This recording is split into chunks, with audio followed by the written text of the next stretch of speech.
ગઈ રાત્રે રાજકોટ શહેરના યુનિવર્સિટી પોલીસ સ્ટેશન વિસ્તારમાં એક મારામારીની ઘટના સામે આવેલી, જેની તપાસ કરતા ઈજા પામનાર વ્યક્તિ ભાવેશ વણવી નામના ઈસમને ફરિયાદમાં જણાવ્યા અનુસાર અમીર ભરવાડ અને એના સાથે આવેલા 4 થી 5 ઈસમો દ્વારા માર મારી ઈજાગ્રસ્ત કરવામાં આવેલ અને આ અનુસંધાને ગાંધીગ્રામ પોલીસ સ્ટેશનમાં ફરિયાદ દાખલ કરવામાં આવી છે અને તપાસ ચાલુ છે.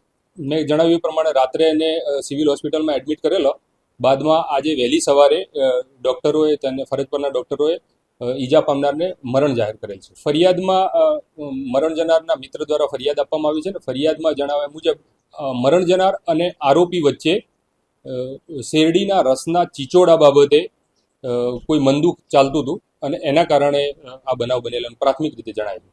અત્યાર સુધી બહાર નથી આવી વિગત કોઈ. આરોપીને પકડવા માટે શહેર પોલીસની અલગ અલગ ટીમો કાર્યરત છે.